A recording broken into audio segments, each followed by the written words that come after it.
Gonjiam Psychiatric Hospital was never designed to terrify anyone. From the outside, it looked like a standard private clinic hidden in the hills of Gyeonggi province. Its concrete walls, narrow windows, and small footprint were typical for a medical building of its time. Yet, once it was abandoned and once silence took over every floor, the hospital became one of the most unsettling structures in South Korea. Not because of ghosts or legends, but because of the way the building was left behind. As if everyone inside walked out in a hurry and never looked back. When people first stepped into the building after it closed, they didn't find an empty shell. They found rooms that still had bedding on the beds, cabinets with patient files scattered across the floor, and medical equipment sitting exactly where staff had last used it. Some rooms looked untouched, while others appeared frozen mid-task. This was one of the first things that disturbed visitors. Hospitals normally shut down in a controlled way. They do not leave medication bottles on desks, blankets on stretchers, or paperwork half-finished. The state of Gonjiam gave the impression of a place abandoned in a moment of urgency, even though no official report described anything unusual happening. Inside, the building had long hallways that created a sense of distance and isolation.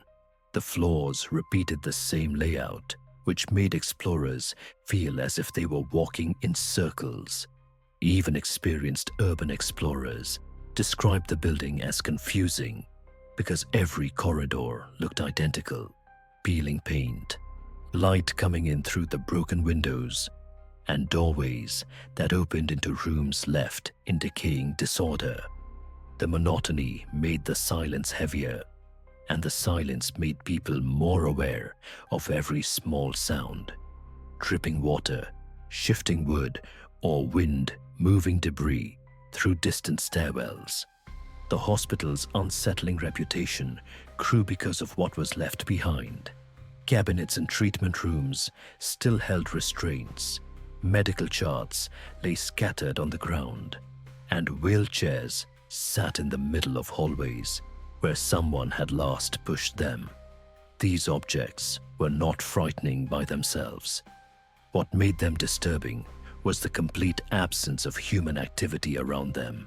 It was as if the entire building had been paused in the middle of a workday and never restarted. Local residents had their own opinions about why the hospital shut down. Some believed the building had experienced sanitation problems so severe that continuing operations became impossible.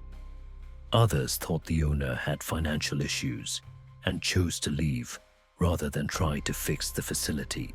The truth was never clearly explained to the public.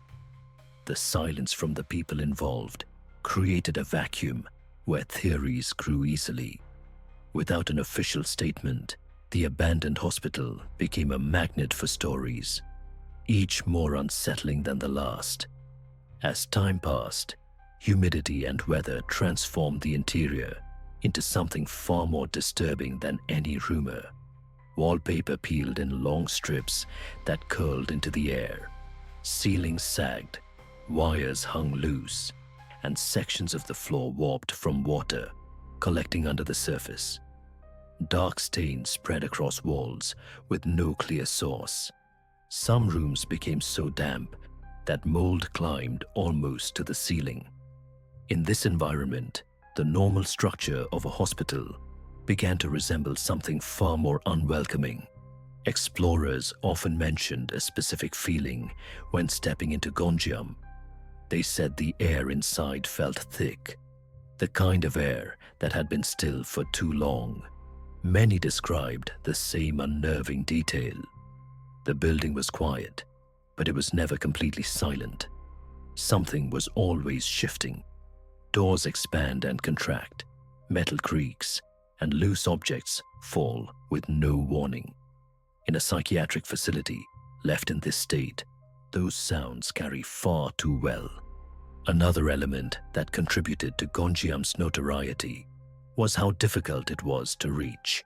The path leading up to the hospital cut through dense vegetation, and the building was positioned just far enough from residential areas that no one could hear if something went wrong. At night, the hillside became almost pitch black, and the hospital's silhouette stood against the sky like a dark block. Anyone exploring the building after sunset found themselves in corridors where the only light came from small cracks in boarded windows or gaps in the ceiling.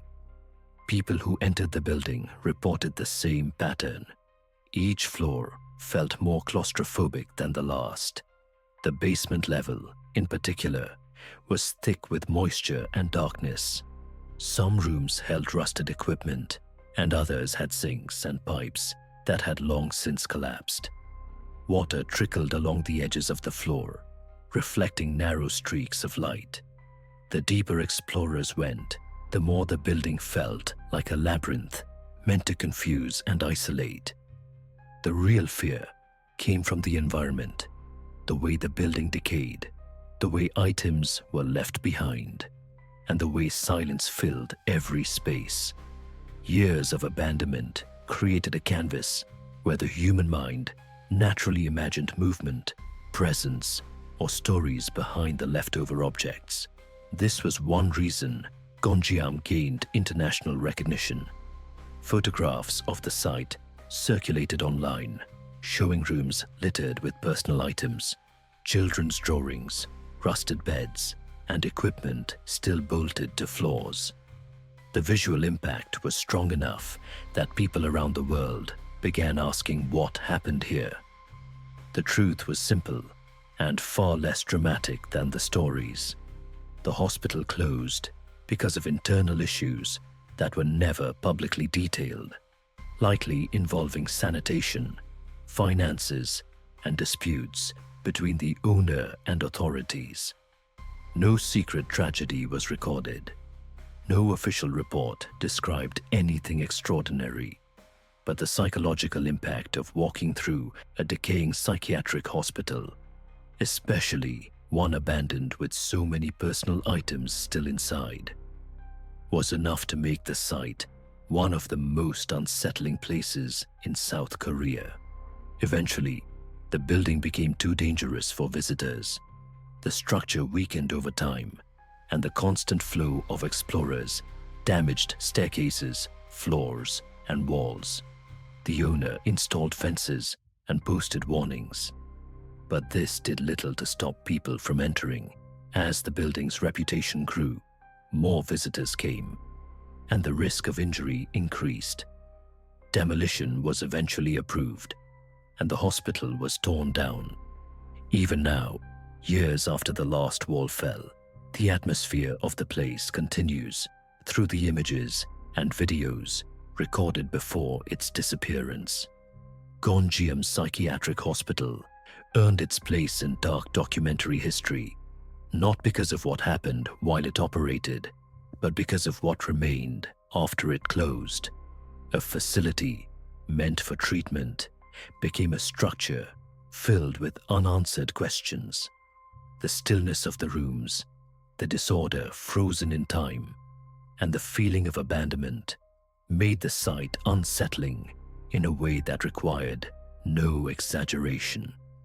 It was the kind of place where reality alone was enough to make people uneasy. Thanks for watching Forgotten Destinations, and if you enjoyed the video, don't forget to like, share, and subscribe.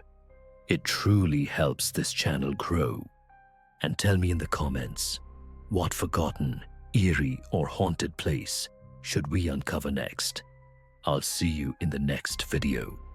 And until then, stay curious, stay safe,